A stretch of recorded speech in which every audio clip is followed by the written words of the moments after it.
Hello everyone, আশা করি সকলেই ভালো আছেন এবং আপনাদের দোয়ায় আমি মোহাম্মদ সবুজ ইসলাম অনেক অনেক ভালো আছি। তো আবারও উপস্থিত হলাম আপনাদের মাঝে নতুন একটা টিউটোরিয়াল নিয়ে। আজকের এই টিউটোরিয়াল আমরা দেখব, আসুন জেনে নেই ল্যাপটপ অতিরিক্ত গরম হলে আপনি কি করবেন বা আপনার কম্পিউটারটা যেটা ইউজ করতেছেন, যেহেতু গরমের সময় অতিরিক্ত ইউজ করার কারণে অনেক সময় গরম হয়ে যায়। যদিও বা গরম হয়ে যায় তখন আপনি কি কাজটা করবেন। ওকে, তো লেটস গেট স্টার্টেড নাও। তার একটা কথা বলে নিই, আপনি যদি ফার্স্ট টাইম এই চ্যানেলে ভিজিট করে থাকেন বা একটা কন্টেন্টও ভালো লেগে থাকে তাহলে একটা রিকোয়েস্ট থাকবে সাবস্ক্রাইব করার জন্য। তো let's get started now. Laptop অতিরিক্ত গরম হওয়ার হাত থেকে কিভাবে বাঁচবেন আসুন জেনে নেই। অধিকাংশ সময় দেখা যায় যে বেশিরভাগ ল্যাপটপ ব্যবহারকারীরা এই অভিযোগ করে থাকেন যে তাদের ল্যাপটপ অতিরিক্ত পরিমাণে গরম হয়ে যাচ্ছে।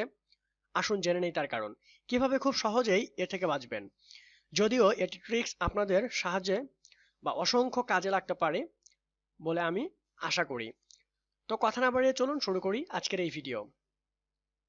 আজকে আমি আপনাদের সামনে কিছু ট্রিক্স শেয়ার করব যেগুলো ব্যবহার করার মাধ্যমে আপনি আপনার ল্যাপটপ এর অতিরিক্ত গরম হওয়ার হাত থেকে কিছুটা হলেও বাঁচাতে পারবেন।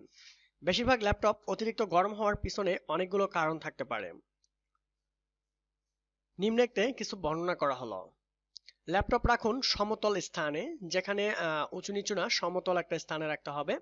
ল্যাপটপ ব্যবহারের সময় ল্যাপটপ এমন স্থানে রাখুন যেখানে আপনি ব্যবহার করতে সুবিধা পান, কিন্তু এমন স্থানে রাখবেন না যেখানে ল্যাপটপের অসুবিধা হয়। যেমন অনেকেই বিছানায় ল্যাপটপ বসিয়ে তাদের কাজ করে থাকে, আবার অনেকেই বিছানায় বসে বালিশের উপর ল্যাপটপ রেখে কাজ করে থাকে।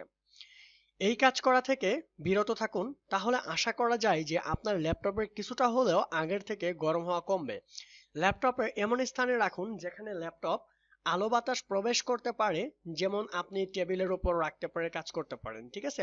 সো আদারওয়াইজ আপনি এমন একটা জায়গায় রাখলেন যেখানে গরম হওয়াটা স্বাভাবিক ব্যাপার, সো একে একটা আলতো জায়গায়, সুন্দর একটা জায়গায় রেখে কাজ করতে পারেন। তো যদি এই ট্রিক্সটা ভালো লেগে থাকে তাহলে অবশ্যই সবার মধ্যে শেয়ার করে দিবেন, যারা জানে না তাদের জানার জন্য।